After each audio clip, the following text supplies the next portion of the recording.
Kia ora and welcome back to Wellywood Wargaming. My name is Damon and we are here to talk about Necromunda, of course. Now, in my other gang guides videos, I've given you an outline to Outcasts, of course, which is my favourite gang right now. And we've just done Venators last week as well. And if you're new to Necromunda, you're probably familiar with the main 6 house gangs. Or if you're new to Ash Waste, of course, you will be used to those Ash Waste men, as I like to call them, Wastemans. Now I'm going to work my way backwards in this because I feel like a lot of people out there on YouTube have probably done videos or guides to a lot of the house gangs. So I'm going to do those last and actually start with the non-house gangs, which is exactly why I started with Outcasts and Venators. And of course, the next one is going to be Chaos Helots. Now, we're here to discuss Chaos Helots. Now, what is a Chaos Helot? Of course, if you're used to 40k or you know anything about it, these guys are Chaos Cultists. They worship one of the Chaos Gods, or sometimes all of the Chaos Gods, sometimes different Chaos Gods like Malal. Not that Malal exists anymore, but if you're old school, you know who Malal is. So props to you there. So Chaos Helots, now they're quite a peculiar gang. They're not very good. If you were to put them in a tier somewhere, they are certainly not near the top. They are probably near the bottom. But again, with everything in Necromunda, it's not really a competitive game. You can game it, you can be that meta guy, but it's not really the game for you if you want to get into that. Maybe play 40k instead. Chaos Helots are cheap, disposable chaff, generally. So they're not very well equipped, but they do have cheap bodies. So they're similar to Outcasts in this way, except they don't have your super uber leader that you're going to typically have in an Outcasts gang. They're also kind of similar to a Cawdor gang too, in that you've got cheap rabble riffraff who you can just throw at people with fairly low quality equipment and weapons, and usually overwhelm people in numbers a little bit.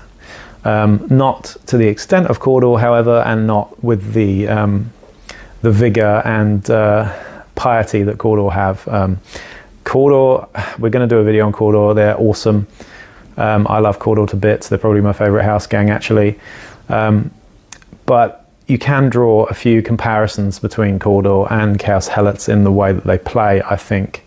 Now, I've played every single gang in Necromunda in a campaign setting so far, except for maybe Escher, I think, off the top of my head. So I've had quite a bit of experience with all gangs in this game, really, whether it's just a little bit or quite a lot. And Chaos Helots were one of the gangs that I actually played early on with the new release of the game, or the latest issue of the game, Necromunda 18, I suppose.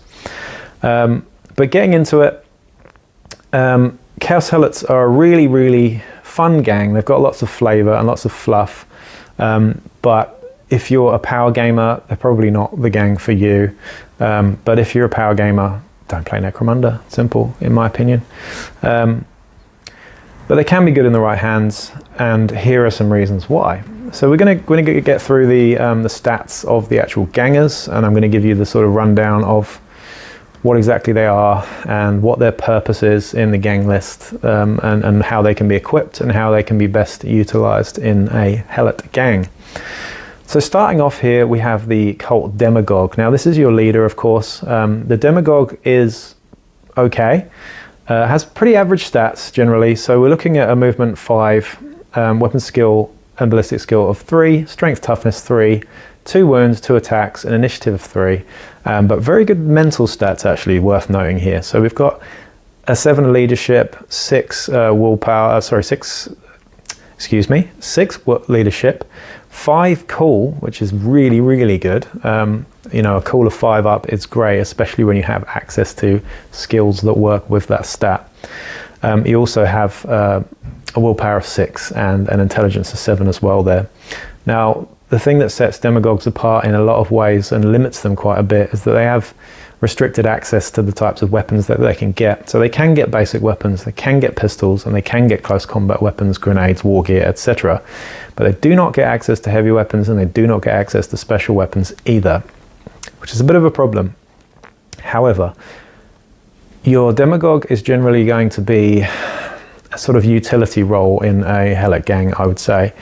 They're not great at shooting. They've got decent stats for it, but they don't get the best weapons. And of course, they've got okay close combat as well, but their stats, as you can tell already, are pretty average. However, they've got some saving graces as well. Now, first of all, they are completely immune to insanity, which is a ghastly condition. If you've ever had gangers that do succumb to insanity, it can ruin all of your plans for the day, and can really grind a battle down to a halt very quickly. I've won games just by sending gangers insane with tactics cards and other weird powers, etc. as well. So it's worth noting here that your Demagogue and your champions, and your spawn actually, which we'll get into in a minute, all have immunity to the insanity condition, which is pretty cool. The Demagogue also has a sort of bubble which allows you to use his mental stats on your cultists and stuff too, but I won't explain that too much at the moment. So your Demagogue gets access to some of the best skill trees in the game. In fact, Chaos Helots do in general. They're quite similar to Genestealer cults in this sense, in that they get cunning and ferocity across the board. Of course, your Demagogue does get leadership skills as well. However, taking Iron Will on your leader is probably not quite as useful in a Helot gang, as in that you've usually got higher numbers than your opponent most of the time. So you don't usually need to worry about bottling out too quickly, and you've also got an insane cool on your leader too, so he's not going to run away very quickly either. So that's your Demagogue. Now, well, I'll get into some more details of what your Demagogue can have in terms of equipment and stuff, because there is some unique stuff that you can give Chaos Helots as well. The next up though, and it's quite an interesting one, especially talking about it now, post Book of the Outcast actually, in that you have a witch, which is kind of like Chaos Helots' version of a super champion, like your Death Maiden, your Stimmer, etc. Except these guys are fairly crap. A witch, you can only have one of them, and a witch has very, very poor stats across the board. We're looking at average movement, less than average weapon skill and ballistic skill, and just very okay stats. They've only got one attack. They've got 2 wounds, however, but they've got pretty good mental stats as well. So their leadership's 8, which is not a problem because you don't really use leadership much. They've got a cool of 7, but most importantly, they have got a 6-up willpower, which is far better than average, and of course, entirely important if you are going to be using psychic powers and weird powers, etc., which is what these guys are for. And they've also got sort of an intelligence of 6 as well. Pretty good. So these guys are fairly cheap too, but they only get access to pistols and close combat weapon off the bat as well, which again stops them being a shooter, stops them being a hitter of any kind really, because they've got such poor stats. However, you're using these guys for their weird abilities, their weird powers, and the reason why it's good to talk about Helots right now, and particularly the Witch, in regards to Book of the Outcast, is that we now have 7 different disciplines with expanded weird powers that we can draw from now. Now, of course, the Chaos Helot sort of list, I think, was published in maybe a White Dwarf and is available in another book as well. But that was done before we even looked at the psychic powers getting expanded. So when these guys were created, they didn't really have the greatest choice of psychic powers. And it kind of made them a little bit redundant. They were just kind of a fun, fluffy option. However, now, should your arbitrator be cool with this, and I think most arbitrators would be, unless they were kind of dicks, is to let you use any of the psychic powers, really, that feel like they kind of match the gang in terms of its fluff and whatnot. So, you know, maybe you could use biomancy, you could use pyromancy, you could use telepathy, which is probably the best one out of the bunch. And suddenly that makes this witch pretty scary, because having a psycho on your gang, particularly one with such good cool, is really, really good. Now, if you compare that to an outcast gang and you want to have a psychic champion or something, then you're looking at a cool of 8+. From creation, which is not optimal at all. So this witch is better for that role than, say, an outcast champion. However, getting into outcast leaders as weirds is a completely different matter. So there you go. That is your witch. Now your witch also gets access to savant skills as well as weird powers. So savant skills are usually stuff that gives you campaign bonuses quite often. You're looking at things like Fixer, Munitioneer, Savvy Trader, etc., etc. Things that can actually help you in campaigns. So the witch can also fill that role as well on the side, which is quite nice too. But yeah, that's your sort of special champion in a Helot list, and that is your witch. The other one, of course, is your disciple. Now your disciple is your sort of generic champion. And interestingly enough here, the disciple is a better shooter than they are a close combat fighter. So these guys actually have pretty average stats again, but they have a weapon skill of a 4-up and a ballistic skill of a 3-up. So your champions are really going to be geared towards shooting early on in the game. And of course, they still get access to cunning and ferocity skills, just like the rest of the gang. But these guys also get access to heavy weapons and special weapons too. So we're looking at long rifles, grenade launchers, and flamers for the special weapons, of course, on these guys. And we're also looking at heavy stubbers and heavy flamers, which we won't talk about heavy flamers because they're terrible. But those are your options. We'll get into the house sort of list, and I'll explain some of the equipment and weapons that you can get with the Helot list, but it's not very good. It's fairly limited. It's almost as limited as scum in an outcast list, to be honest. Next up, of course, we have your general cultist. Now your cultist is your ganger type. These guys are your riffraff. They're cheap, disposable bodies. They get access to minimalist equipment, stub guns, axes, things like that. Basic armor. These guys have slightly better stats than, say, a outcast scum. Again, I'm drawing comparisons to outcasts because I'm so used to playing them now, but the cultist has very similar stats in general. They have a slightly better initiative, interestingly, so they do have an initiative or a 3-up instead of a 4-up when compared to your scummer. And they also have worse leadership, but better cool and willpower, respectively as well. Same intelligence as a scum with an 8. So they're better than a scummer, definitely, but they're kind of equipped pretty similar generally. Now, as I mentioned before, your demagogue, your leader, your witch, and your disciples, which are your champions, all are immune to insanity. Now, the other thing that's immune to insanity, and this is where things get very interesting, is your chaos spawn. Now, chaos spawn, again, if you're used to playing 40k or fantasy battle or whatever it's called now, Age of Sigmar, you're probably going to know what a chaos spawn is. But chaos spawn, you can't buy at creation. They are a free side effect from failing a dark ritual post-battle. I'm going to explain that in a minute, but your chaos spawn are really, really interesting. I guess they're kind of brutes in a way. They're kind of dedicated brutes to a Helot gang.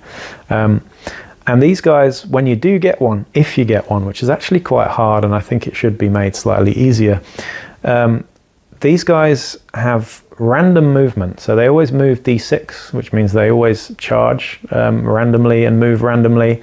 They can only do certain things. They can only charge people, move, or coup de grace stuff. They can't do much else. However, they are incredibly good at screening and just getting in the fucking way of things and really annoying the shit out of people. Now, spawn, when you create them, they're created randomly. So you roll for each stat individually, and you're looking at very basic stats to really good stats, depending on what the roll is. So, for example, your weapon skill can be between a 5+ or a 3+. Your strength can be between a 3 and a 5. Your toughness can be between a 4 and a 6. So your toughness is always good, regardless of what you roll there, really. Your wounds can be massively different between a 1 and a 3 here. And your initiative, same again, 5 and 3 respectively. And then we've got attacks, minimum 1, most 3. Now, here's where it gets interesting. These guys are almost impossible to shake off. you just kind of have to ignore them if you can. But if they get in your face, it can be really, really problematic, especially if you do happen to roll one that has good stats and you have a favor of a god on your side too. So these guys cannot be pinned. They cannot be seriously injured. They cannot be flesh wounded. They do not suffer lasting injuries. I'm having to look at this because there's so much stuff here. They cannot be broken. They cannot be made insane. But they cannot advance. So they do not level up like anyone else. When they get experience, you just ignore it. They don't get experience, basically. But they don't need it. They fulfill a role perfectly as awesome, screening, annoying cunts, basically, in the nicest possible way. But they're really, really fun. If you do get one in a gang, they're really, really fun. Now, the other thing that I just want to talk about quickly is your Chaos Psychic Familiar. Now, if you're used to playing Genestealer cults, you'll know what these guys do. Very, very similar. These are like a little psychic manifestation of an owner. So these are a unique pet to Chaos Helots. And you can have these on your leaders, your champs, and I believe your witches too. And these guys are just little pets that basically are a projection of your psyche. And they can protect the owner. Now, if this familiar is 3 inches from the owner, you get to ignore a hit per round. Now, I'm saying a hit per round, and you're going, hang on, that's not right. It's a hit, full stop. It should be a hit per round, and I think rules as written is what is intended. And I think most arbitrators are probably going to go with this too, because they are far too powerful for the price, even nerfing them, to be honest. Now, your leader passes a willpower check and you ignore the hit. So you choose when to do it.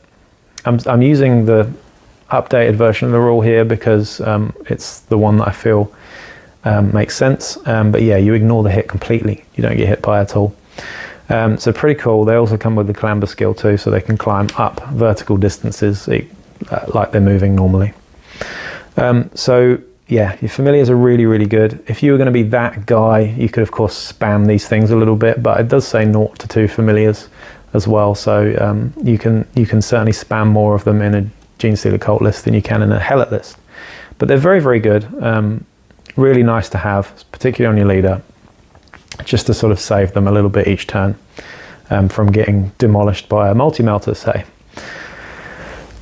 Unless there are 5 multi-melters shooting at you, in which case you are toast. So those are your stats for the gang generally. Your composition is the same as anything else. You have a leader, you have 0 to 2 champs to start with, you have this special witch. Of course, you can have a specialist cultist as well who can take special weapons on creation, and you have the spawn, which is something that you can get post-battle if you're lucky. Now, this is where things get interesting with the spawn. So post-game with Chaos Helots, you may perform what's called a dark ritual. Now, you need to pick one of your fighters in the gang to be the focus of the dark ritual. Otherwise, if you do have a captive, you can use a captive to channel the ritual into them.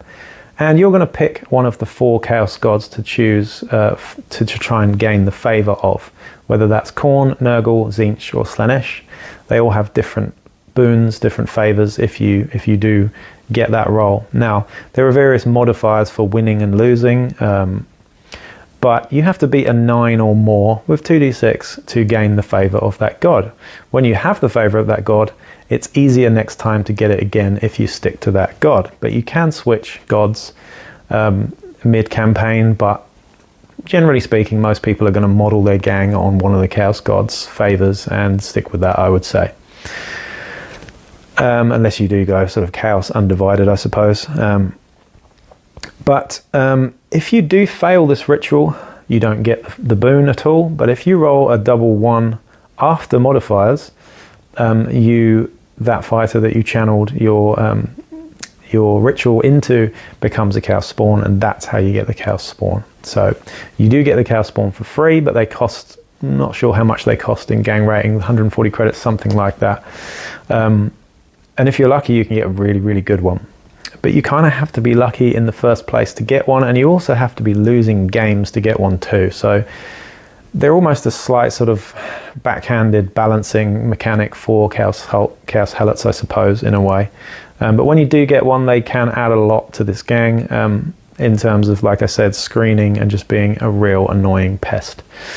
So that's how you get the Chaos Spawn. Now, the individual God's Boons that you can get for Chaos Helots are as follows, and these are really, really good. Now, when you do get the favor of one of these gods, your leader gains something.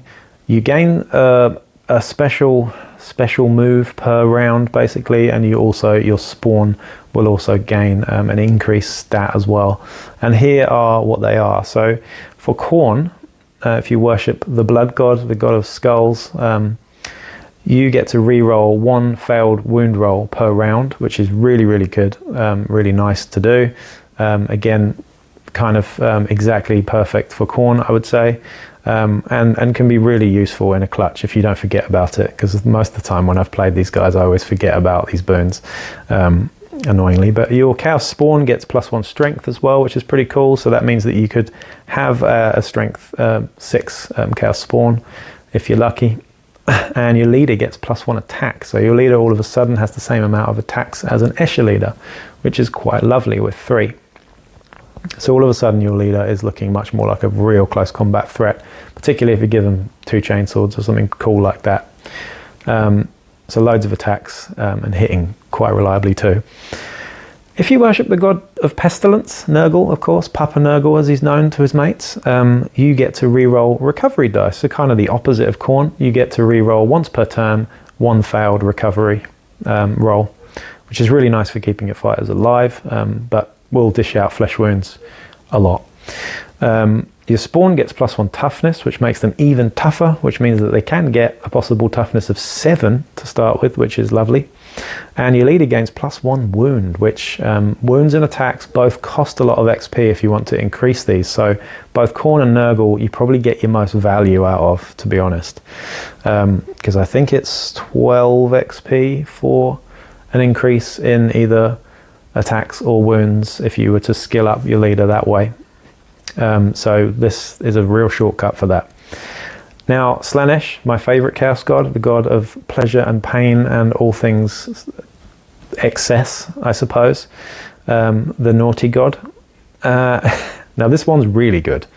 It's kind of scary good, actually. So instead of getting the re-rolling of stuff, you get to activate 2 fighters instead of 1 per turn, no matter where they are.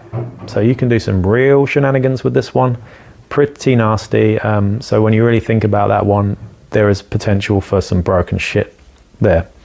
Now your spawn gets to use 2d6 to move and pick the highest, which is really, really cool, meaning your spawn all of a sudden is much more threatening, especially when he's charging too.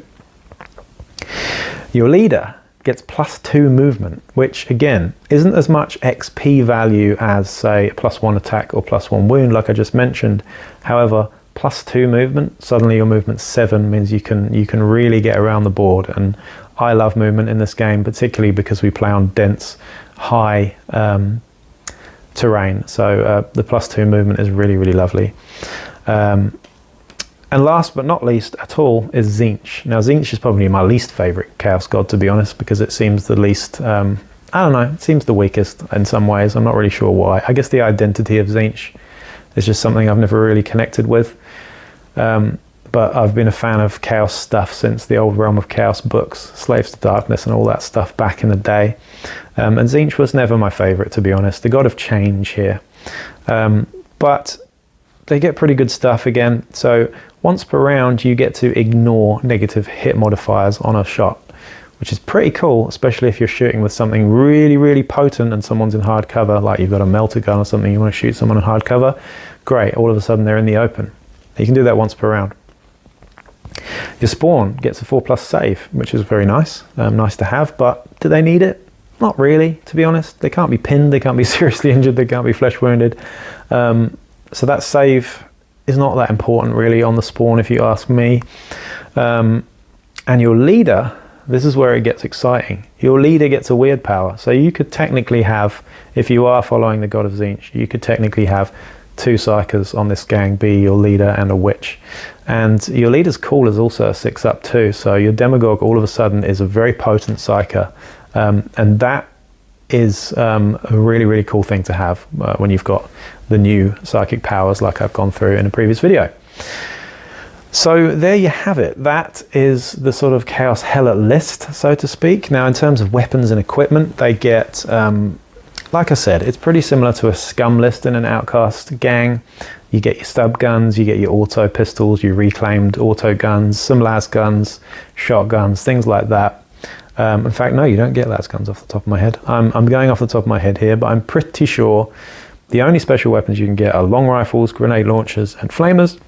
You can get hand flamers as a pistol in this gang, and you get pretty basic armor as well. So you've got flak and you've got hazard suits and whatnot as well.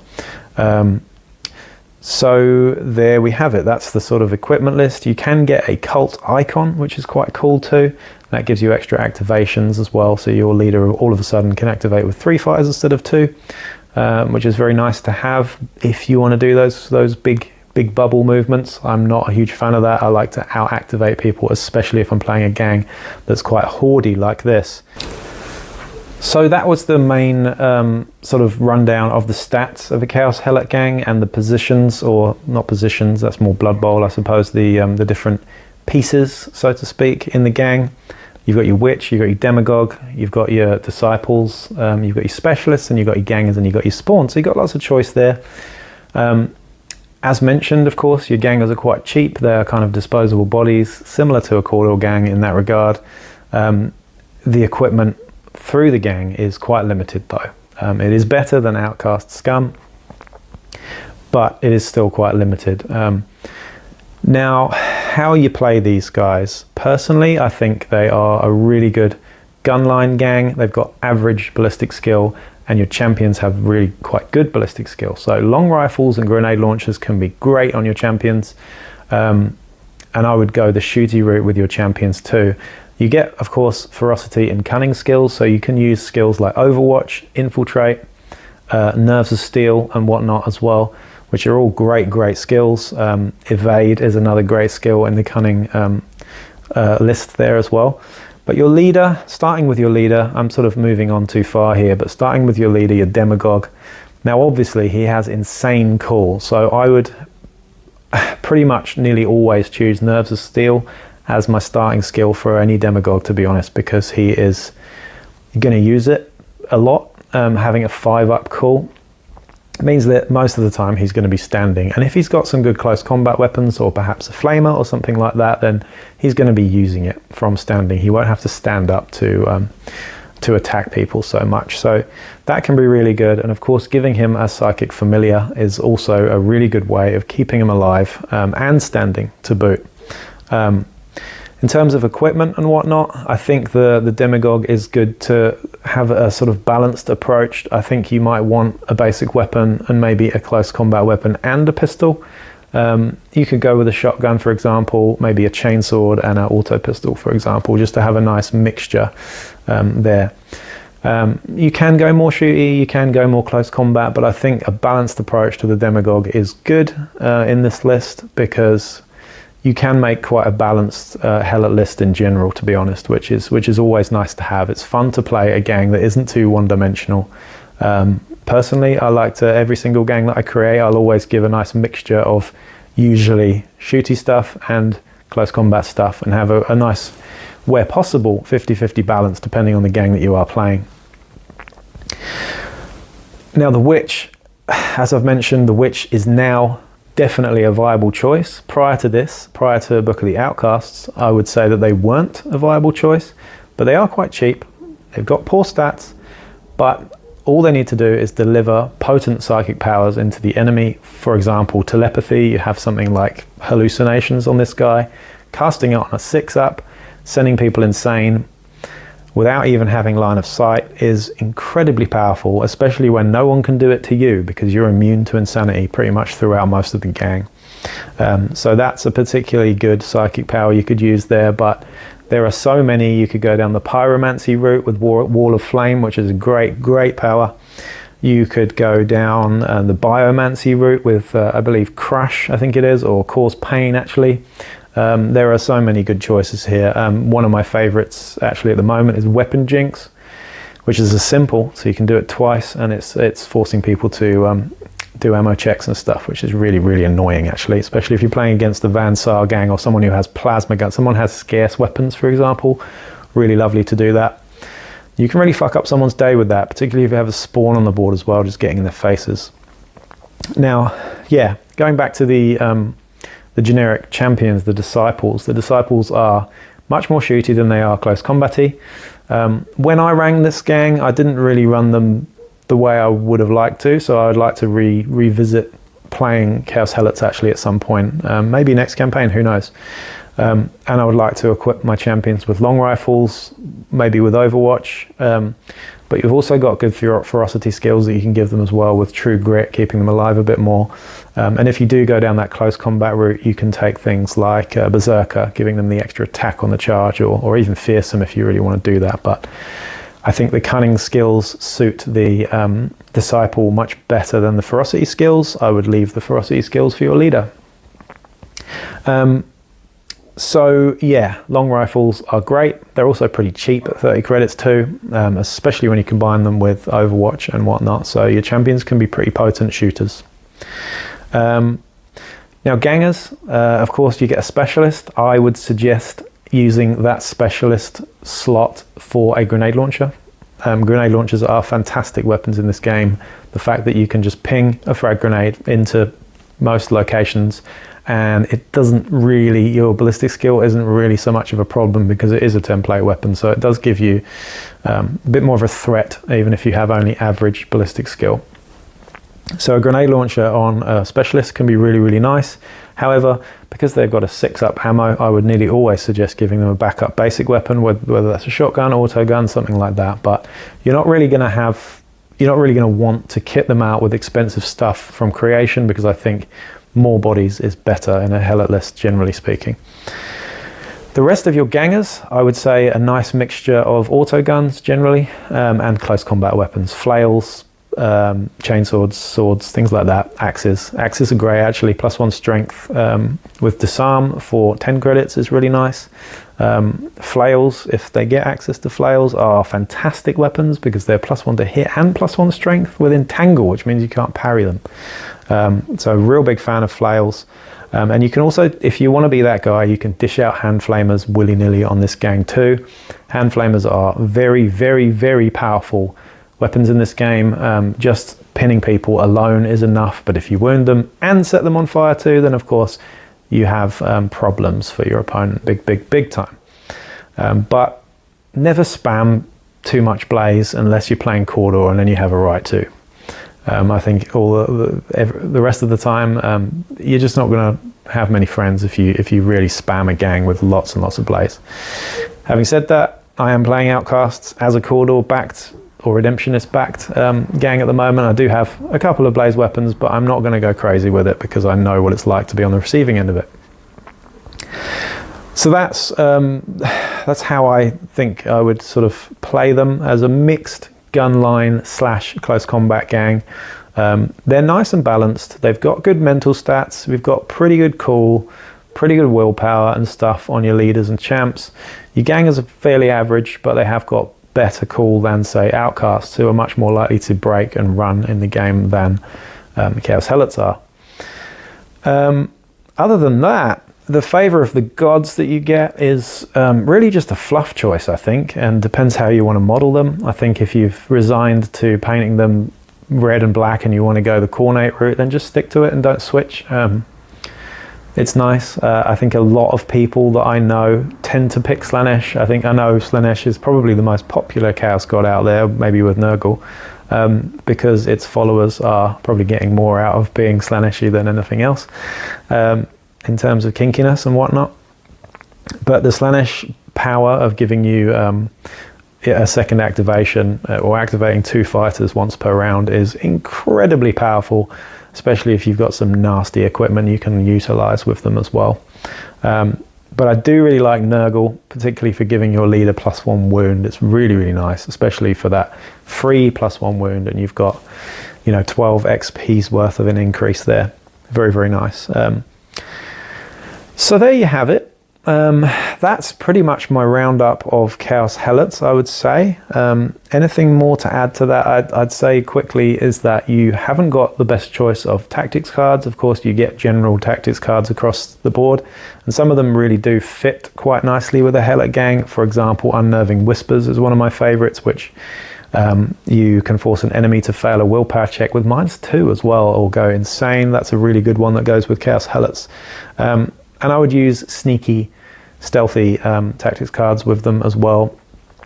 But a lot of people don't use tactics cards. We do. We think they're great. They really add a lot of flavor to the game. But Chaos Helots do not have a dedicated tactics deck. They only have, I believe, 1 or 2 tactics cards that are just for them, and they're not even that good.